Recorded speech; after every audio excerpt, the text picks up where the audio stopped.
Over 4 long, brutal years, World War I's trench warfare on the Western Front ground on. But to the east, a remarkably different war was fought. A war of movement, of dramatic gains and losses, of huge armies on the march, of terrain which required everything from camels to skis. In this war, one great empire, Austria-Hungary, was destroyed. A second, Russia, was captured by revolution, its royal family murdered. The war on the Eastern Front would reshape the map of Europe forever. Now it can be seen as it really happened, in color.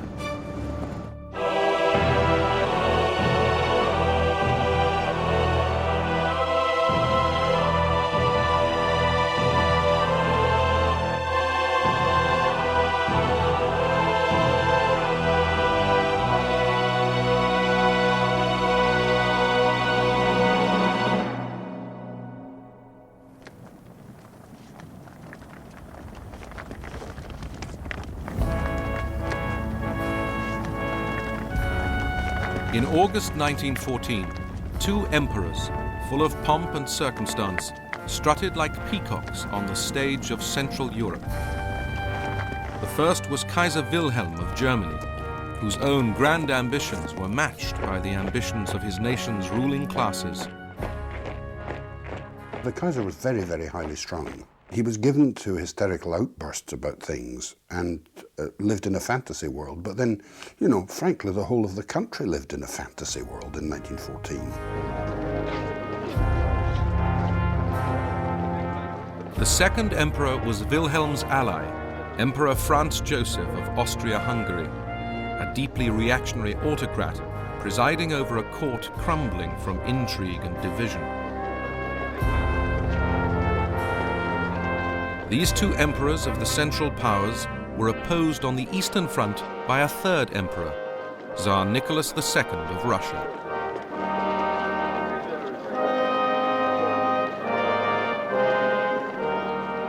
The Tsar was a man who was very, very conscious of his own limitations, and his own limitations were considerable. And he was not somebody like the Kaiser who would get hysterical at all. He was much happier living the life of some kind of country gentleman. He certainly wasn't a warmonger at all. The immediate spark which had set these 3 empires, Germany, Austria-Hungary and Russia, on the road to war was the assassination of Archduke Franz Ferdinand of Austria by alleged Serbian nationalists. When war broke out in August 1914, the Eastern Front campaign moved swiftly. Austrian troops invaded Serbia. Russia, Serbia's ally, invaded both Germany and Austria.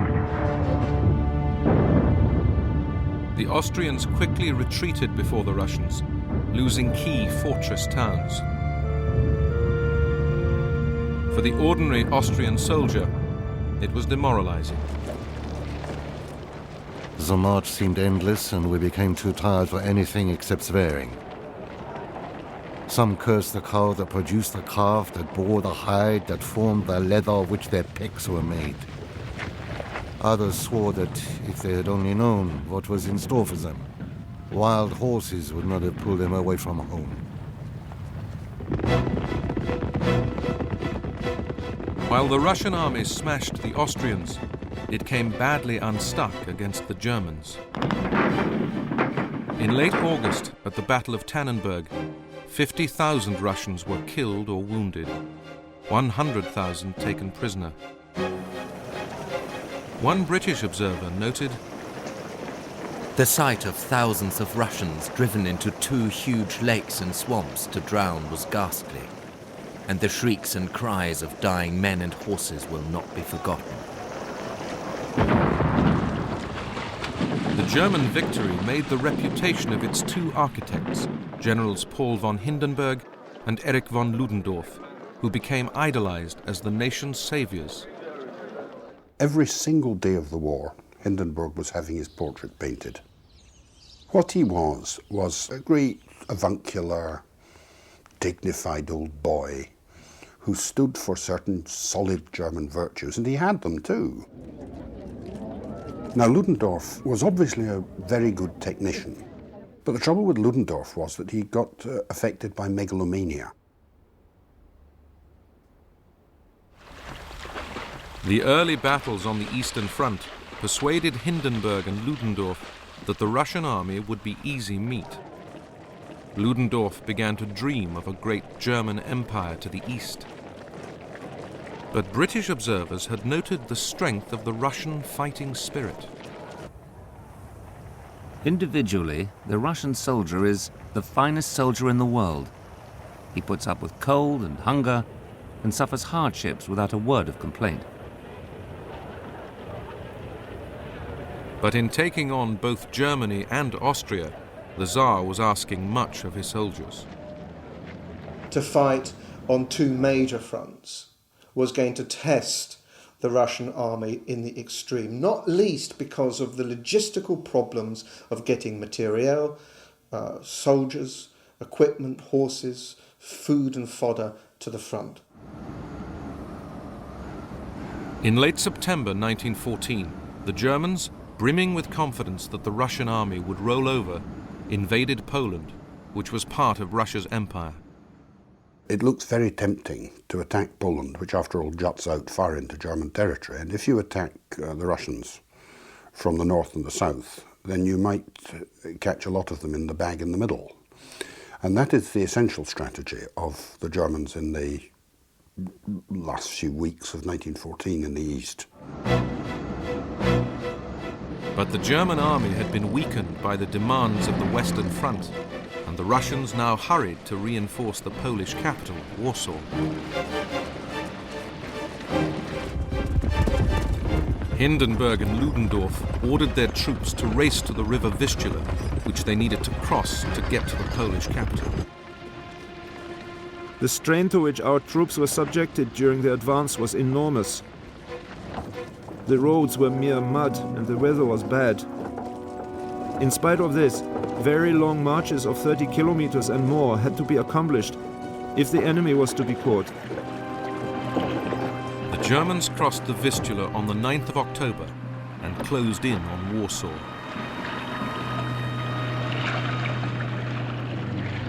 A Russian nurse, Sophie Bocharsky, saw the battle unfold.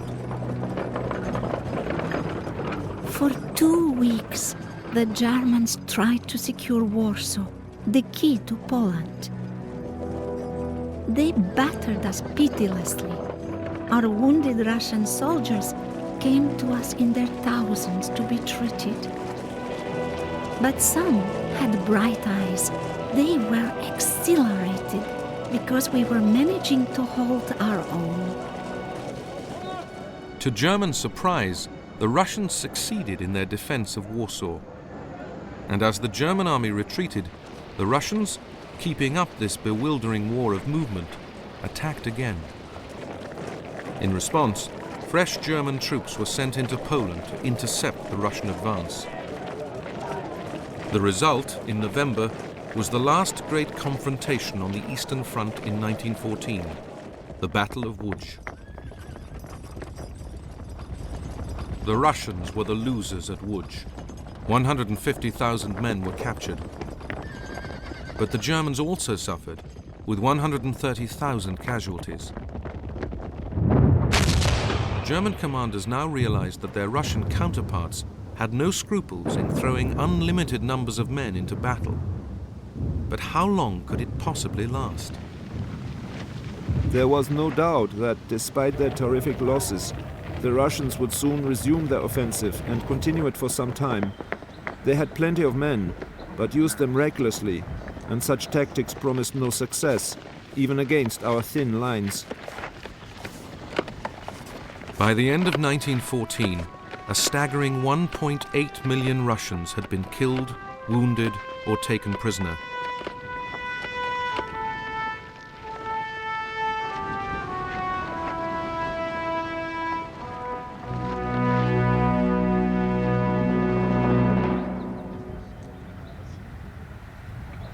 In early 1915, with stalemate on the Western Front, the German High Command decided to go for a quick victory in the east. The Austrian army was to support the German offensive by launching an attack on the Russians in the Carpathian Mountains. It became a terrible grind for the Austrian soldiers as they got bogged down in the cold and the deep snow.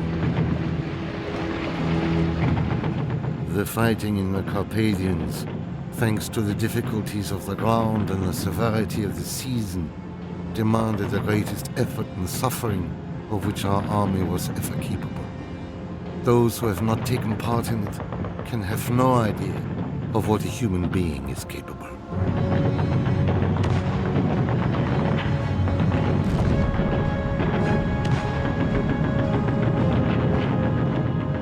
After 2 weeks, the Russians halted the Austrian attack.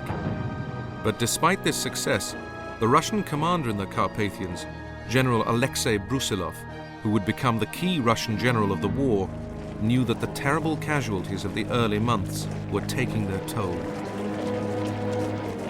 The men sent to replace casualties generally knew nothing except how to march.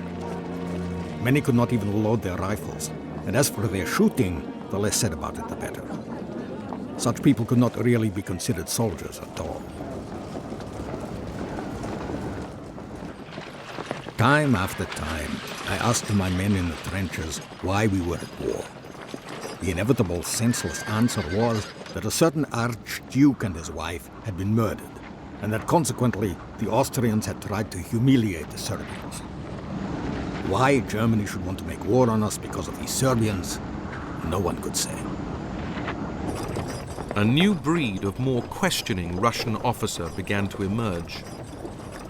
One of these is a guy called Dmitry Oskin, who describes, sort of these gluttonous, fat military officers. One, I think, spent most of the war sitting in a tent eating ice cream, while the soldiers were sent out to fight. So there's a real sort of challenge to authority. What are we doing in this war? Several hundred men have already passed through my platoon alone, and at least one half of them have ended up on the fields of battle, either killed or wounded. What will they get at the end of the war? The desperate Russians needed help. By now, they faced yet another threat. In October 1914, Turkey had joined the war, on Germany's side. The elderly Sultan, Enver Pasha, assumed he'd be part of a quick victory. Enver Pasha had been in Germany. He spoke excellent German, got on very, very well with the Germans, and he thought, in the first place, these people will never lose. If you think that the war will be over by Christmas, then you can snaffle the odd few things in the Balkans or perhaps against the Russians. Enver Pasha sent his forces north to invade Russian Armenia. In the biting winter, the Turks faced a ferocious Russian counterattack. Of 95,000 Turkish soldiers who fought the campaign, only 18,000 survived. Some 30,000 froze to death. The Turks stagger back, and the angry and tired Turkish soldiers going back through Turkish Armenia then launch what is known as the Armenian Genocide. Now, this was not just a spontaneous reaction to being beaten by the Russians, it was clearly premeditated, but that killed 500,000 Armenians. The initial Turkish invasion had prompted Russia to appeal to her allies, Britain and France, to do something to remove the threat from Turkey. At the same time, Winston Churchill, First Lord of the Admiralty, was planning an Allied expedition to the Dardanelles. His great dream was that the war could be won by attacking Germany and its allies at their weakest point.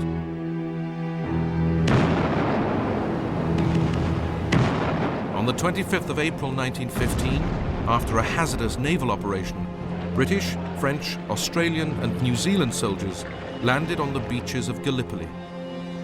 The campaign on land degenerated into a bloody stalemate. The people said, oh, if only we'd got another brigade, we could get forward, and only we could get another division. But every time another brigade or division was sent, they were stopped.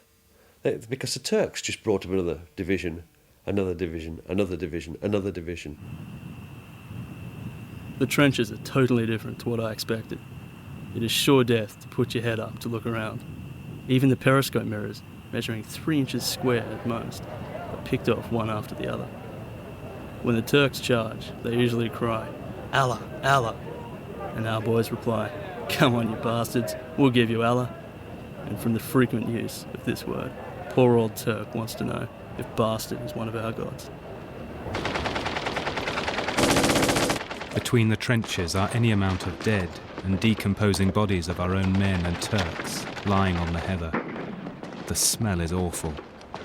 A great brass sun beats relentlessly down from a clear sky, and we soon learn what the term thirst really means. Lips crack and heads go dizzy in the stifling heat. Infantrymen come begging for water, but our bottles are empty. All night long, wounded men came struggling back, all with tales of our men still lying out there. The whole attack was a ghastly failure. They generally are now. It was a superb romantic campaign, the views, but it masked awful suffering for the Allied soldiers and the Turkish soldiers. Dysentery was rife. There were more casualties from dysentery than anything else. People died in the latrines. It was awful. And it achieved nothing. The whole campaign was just a total failure, absolute failure. Finally, in January 1916, the Allies withdrew. They had suffered over 250,000 casualties. The Turks had won a famous victory, but their triumph at Gallipoli would soon be overshadowed by defeat to the north. In early 1916, Russian troops headed through the Caucasus Mountains to attack Turkish Armenia. They captured vital Turkish fortresses, and Turkey would never threaten Russia again. And there'd been a further favourable development for the Russians and their British and French allies. In May 1915, Italy joined the war on the Allied side, tempted by the chance of winning territory from Austria-Hungary, particularly the mountainous Tyrol region.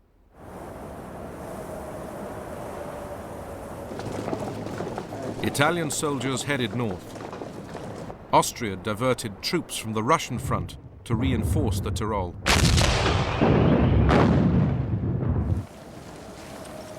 The first war on skis unfolded. The fighting on the Italian front was particularly harsh because everywhere the Austrians had their positions in the mountains. And so we had the worst of the warfare on the Western front in terms of heavy artillery and machine guns, with the added problem of fighting in mountain terrain. Fighting on the Italian front was some of the hardest of the entire First World War. A young British officer, Hugh Dalton, fought with the Italian army. Trenches are cut in the solid ice, where more Italians are killed by avalanches than by Austrians, where guns have to be dragged up precipices and perched on ledges fit only for an eagle's nest, where sentries have to be changed every 10 minutes owing to intense cold, where battalions of Alpini charge down snow slopes on skis at the rate of 30 miles an hour. We crept along the sides of the rocks by a very narrow path. The peak above us filled the sky.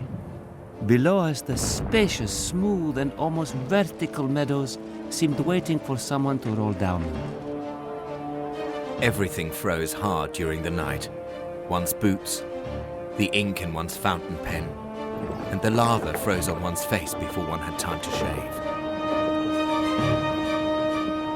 For the next 2.5 years, there was stalemate in the mountains. In the summer of 1915, Germany and Austria once again set their sights on Warsaw, capital of Russian-controlled Poland. 14 divisions amounting to 250,000 men headed east. May 1915 Austrian offensive in the Carpathians had cost the Russians 100,000 casualties. Now, through June and July, Russian losses in the face of the German and Austrian advance would rise and rise. In May, the Russians lost another 400,000 killed, wounded and prisoners, and by June 1915 their war losses as a whole up to that time were a staggering 3.8 million. Fortress towns that had been fought over again and again lay in ruins. The people of Warsaw awaited their fate. Warsaw is doomed, but always there seemed a little hope. Short of a miracle, there's no hope now, however. The Germans will clatter through the streets with all the pride of victory. The only question is, how long before they come? Not days, hours, I think. The next day, August the 5th, 1915, the German army strutted through Warsaw. It was exactly 1 year into the war, and German commanders could begin to believe they had won. The Russians really would roll over. They were wrong. There were 2 years of bitter fighting ahead on the Eastern Front. But for the moment, the German soldier could relax. He was confident and victorious.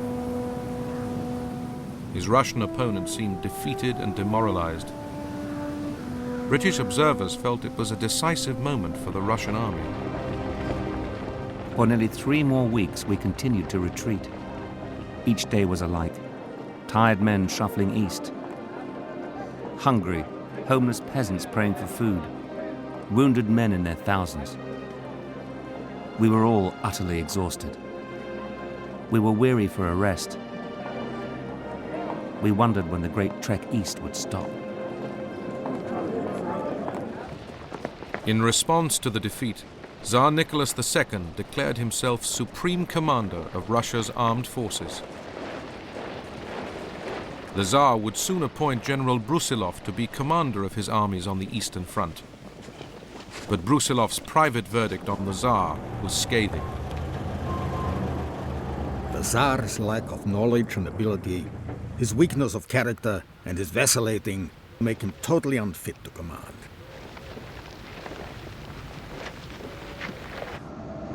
The men were saying with perfect truth, we are being sacrificed for nothing, for we cannot hope to beat them. A complete moral collapse is obviously not far away. Yet Russian soldiers proved to be extraordinarily resilient. In early 1916, the British and French planned their combined offensive for the coming summer on the Western Front. The Russians were to play a vital part in the plan by attacking Germany and Austria in the east to weaken their reserves. General Brusilov would lead the summer offensive. But Brusilov was becoming caught in a conflict of loyalty. He wrote as early as 1914 that he was fighting not for the Tsar but for Russia. And it was as if he sensed that at some moment he might have to choose between the two. Brusilov carefully prepared to attack the Germans and Austrians across a 200-mile front, taking them by surprise with short, sharp, accurate artillery barrages. His first target was the weaker Austrians. On June the 4th, 1916, Brusilov's armies launched their attack. Within days, he was jubilant. I will simply say that by midday on the 6th of June, we had captured 900 officers, more than 40,000 men, and taken 77 guns, 134 machine guns, and 49 trench mortars. By June the 9th, we had captured 1,240 officers, over 71,000 men, 94 guns, 167 machine guns, and a vast quantity of miscellaneous military booty. In the face of the Russian onslaught, Austrian soldiers began to lose their nerve. I did my best to rally the company, but it was hopeless. The men began to run helter-skelter over the fields. The Russian artillery soon discovered us and did its best to see us home.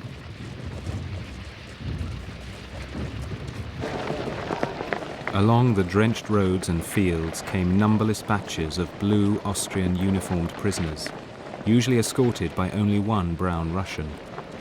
Miserable was their word for their condition before their capture. All were sick of the war. Brusilov very nearly finished off the Central Powers. I mean, it looked as if the Austrian Empire was collapsing under those hammer blows. It was very much touch and go whether the Central Powers didn't collapse. At the same time, they've got the Battle of the Somme in the west, and the Italians were attacking in the south. And they survived really only by a whisker. Ludendorff called Brusilov's offensive the crisis in the east. It meant that yet again, the Germans would have to scramble reinforcements in the wake of Austrian defeat. And though the Russians had won a great victory, it had cost them dear. Our hospital was congested with wounded, as were all the other hospitals in the town. We were told that the casualties had been calculated at 200,000. We had seen, heard, felt and known broken men. By the winter of 1916, the Germans had gathered the reserves to fight back and regain much of the territory captured in Brusilov's summer offensive. It was a devastating disappointment for ordinary Russian soldiers who'd fought so hard. But British observers continued to be amazed by their endurance. The physique of the men generally was magnificent. They could march and fight too on rations so scanty and coarse that I doubt any other European soldiers would tolerate. While there were medals for the summer's victors, by the end of 1916, hundreds of thousands of Russian soldiers were decaying in German and Austrian prisoner of war camps.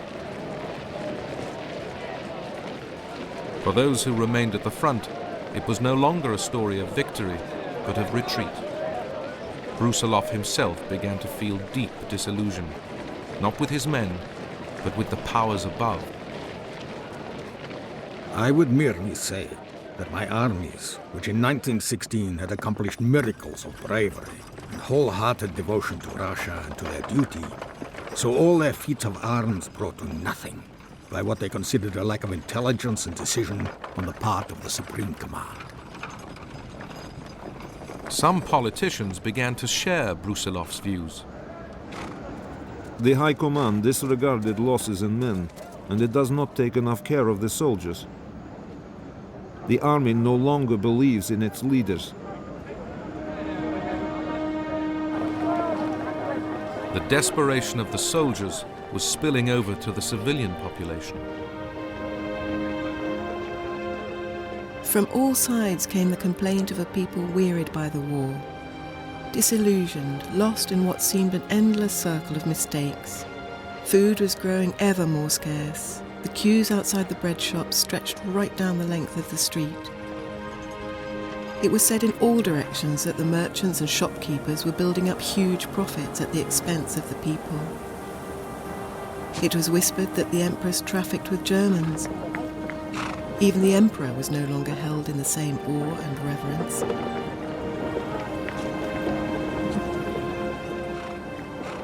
Russia, this great Russia that could feed the world, was short of food, and very short of other commodities too. There was a scarcity of everything in Russia: food and clothes and boots and petrol and paraffin. We will soon have a famine. I advise you to buy 10 pounds of bread and hide it. In the suburbs of Petrograd, you can see well-dressed women begging on the streets. It is very cold. People have nothing to burn in their stoves. Oh, to hell with it all. How hard has it become to live? Discontent was brewing all over Russia. Strikes became commonplace. People from all sections of society questioned the need for war. By autumn 1916, the bored and restless sailors of the Russian Navy had mutinied twice, in the Baltic and Black Sea fleets. The Tsar and his family were isolated. In every rank of society, it was freely said that the nation and the army were sold by the Empress's minions, and that she aimed at obtaining a regency to replace an emperor whose weaknesses, garrulousness and drunkenness had become a byword. Gossip was rife. It was rumored that the Empress was meddling in affairs of state, under the spell of her secret lover, the sinister guru Rasputin. Everywhere the slander spread and ripened. There was nothing bad or vile enough that was not insinuated. The dark powers behind the throne, German influence at court, the suspicion of a separate treacherous peace, the power of Rasputin, infamous stories about the Empress. In late 1916, they tried to project a positive image of the Empress by showing her working as a nurse in the Winter Palace. But what they didn't realise is that the image of the nurse had changed.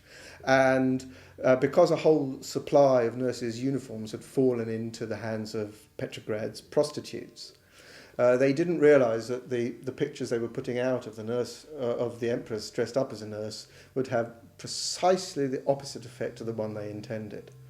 So here she was, dressed as a nurse, only reinforcing all those rumours about her sexual games with Rasputin. The Tsar responded to the revolutionary threat with more repression. Some of his advisors even began secret negotiations with Germany to end the war, hoping this would preserve the Tsar's position with his people. In February 1917, the Tsar's troops were ordered to shoot at demonstrators in Petrograd. Some, like Fedor Lind, refused. The Cossacks were firing on defenseless and unarmed crowds, striking people with their whips, crushing the fallen with their horses. I jumped to the table and cried out wildly, "Friends, long live the revolution!"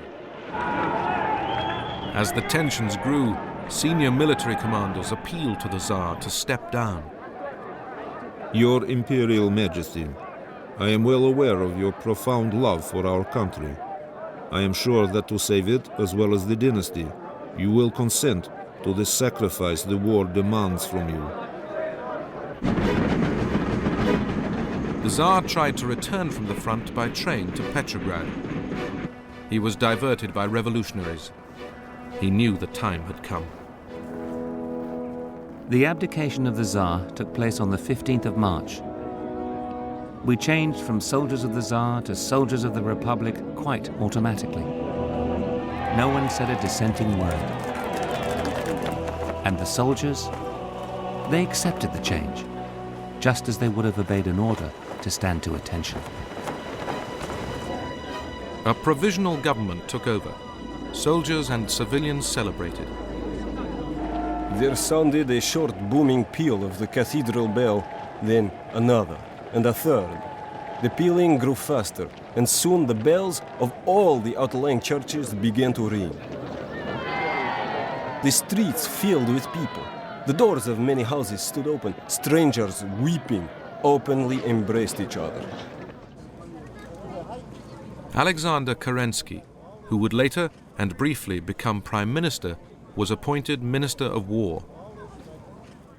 He made General Brusilov Commander-in-Chief of the Russian army. Together, they hoped to restore national confidence with a new military offensive against their weaker enemy, the Austrians. The attack was launched on the 1st of July 1917, but it was soon clear the troops no longer wanted to fight. After just a week, the generals realized that mutiny was in the offing.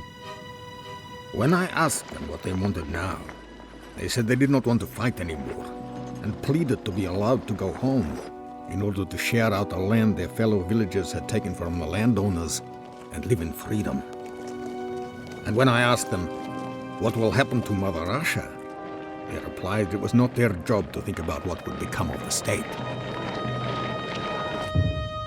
After 3 years of fighting and suffering, the Russian soldier had finally had enough.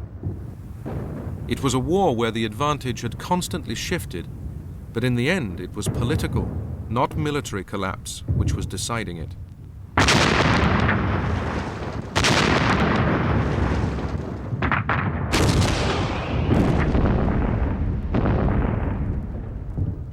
In September 1917, in what would be their final attack, the Germans captured Riga, Russia's second largest Baltic port. They could now afford to sit back and wait while Russia tore itself apart. Vladimir Ilyich Ulyanov, better known as Lenin, was waiting for his moment to pounce. One wrong move on our part could wreck everything. Events should not be anticipated. Time is on our side.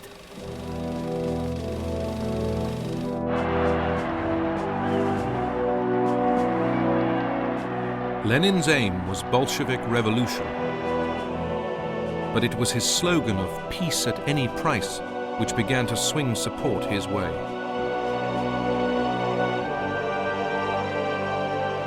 By late 1917, a second provisional government was trying to bring order to Russia. But as Lenin incited his revolution, onlookers could see the country was hurtling into chaos. This is no longer a capital, it is a cesspit. No one works, the streets are filthy, there are piles of stinking rubbish in the courtyards. It hurts me to say how bad things have become. There is a growing idleness and cowardice in the people, all those base criminal instincts which I have fought all my life and which it seems are now destroying Russia. The socialists have sown the wind. Russia is reaping the whirlwind. The economic situation in Russia is such that the words "on the brink of ruin" have become commonplace. Foreign revolutionaries like the American John Reed could see the day coming. On the one side, there was the monarchist press, inciting to bloody repression.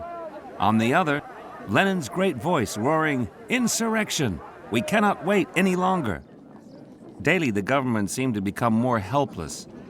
Armed workers patrolled the streets at night, doing battle with marauders and requisitioning arms wherever they found them.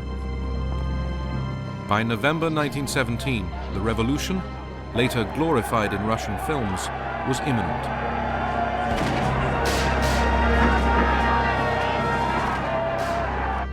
The provisional government ordered the battleship Aurora to leave Petrograd harbor. It feared revolutionary sailors would turn the ship's guns on the seat of government. An armored automobile went slowly up and down, sirens screaming. On every corner and every open space, thick groups were clustered. The tides of people flowed endlessly. On the 7th of November, prompted by the Aurora's guns, the revolutionaries stormed the Winter Palace.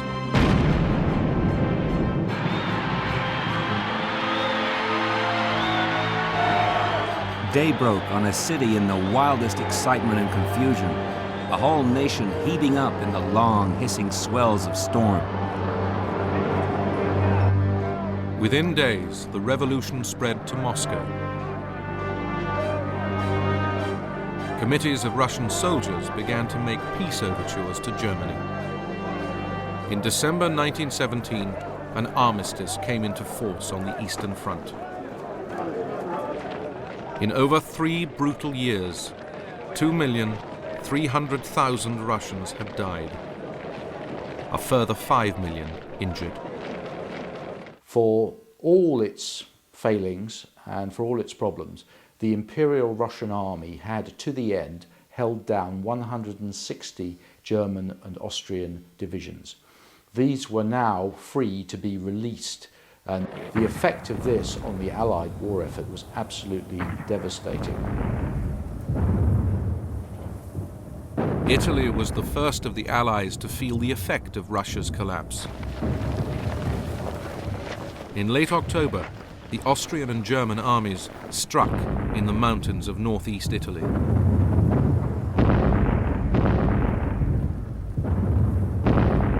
Rumours and denials of rumours came in from the north. On the 27th, the rumours became hard. The German advance to the north was said to be considerable and rapid. The Italian attempt to capture Austrian territory had turned sour. 275,000 Italian soldiers had been captured by the Germans and Austrians. Many who remained to fight couldn't see the point. Our men marched doggedly on, some beaten and puzzled, others tired but cheerful, others with expressionless, uncomprehending faces. But in the faces of a few I read a consciousness of the tremendous tragedy of which we formed a tiny part.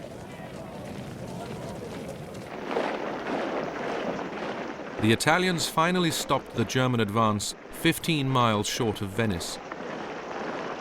British and French troops had to be sent in to support. By the end of 1917, the outlook for the Allies was bleak everywhere. The German commander, General Ludendorff, was by contrast more confident than ever before.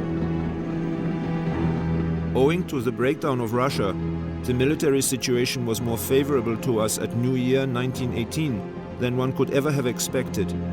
Numerically, we had never been so strong in comparison with our enemies. There seemed just one hope for the Allies: America. On April the 6th, 1917, the United States President Woodrow Wilson had declared war on Germany.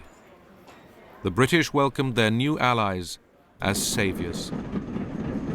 It has always been my dream that the two English-speaking nations should someday be united in a great cause. And today my dream is realized. The Anglo-Saxon race must save civilization. In the summer of 1917, the first American troops arrived in Europe. They looked larger than ordinary men. Their tall, straight figures were in vivid contrast to the undersized armies of pale recruits to which one had become accustomed. They seemed, as it were, Tommies in heaven. Had yet another regiment been conjured out of our depleted dominions, I wondered? Then I heard an excited exclamation. Look, look, here are the Americans. American soldiers were first known as doughboys. Later we became known as dog faces. Where we got the doughboy name from was always a mystery to us. Dogface was more patently understood. It was said we were so called because we wore dog tags, slept in pup tents, growled at everything we ate, and tried to seduce every female that we saw. For many of these first Americans, the early training on the Western Front was a culture shock. One listed his pet hates. Our officers had the list because they never do us any good. They're cranky, arrogant, and unreasonable. The weather ranks second. The mules come third. Our leaky clothes come fourth. Our feet are wet all the time. The lice come fifth. The canned potato meat hash comes sixth. Homesickness comes seventh. Most of us have never been away from home before, and we're so hungry for a little womanly affection that it's awful. The Germans come last, because if it wasn't for them, then we could go home. The commander-in-chief of the American Expeditionary Force, General John J. Pershing, now had to harden these raw recruits for battle. The World War involved the handling of masses. It was one thing to call 1 or 2 million men to the colors, and quite another thing to transform them into an organized, instructed army capable of meeting and holding its own in the battle against the best trained force in Europe, with over 3 years of actual war experience to its credit. When the Americans began fighting, they were very reminiscent of the British in 1916 on the Somme. They were enthusiastic, they had high morale, but they had a lot to learn. And they did, to be absolutely fair, learn very quickly in some very, very bloody battles. The Americans saw their first battle action in June 1917. I remember the early morning light revealing to me the first American dead. Alas, I was now indifferent to the sight of our own dead, but those somehow moved me. They looked so new and smart with their long leggings. They symbolized also the hope on which the Allies were relying on for the future.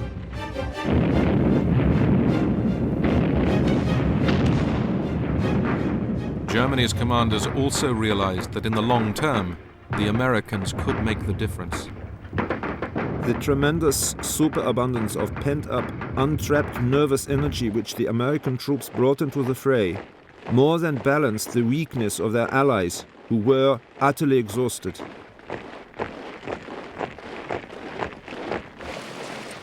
With the Americans looming into view, Ludendorff began to think Germany must gamble to finish the war quickly.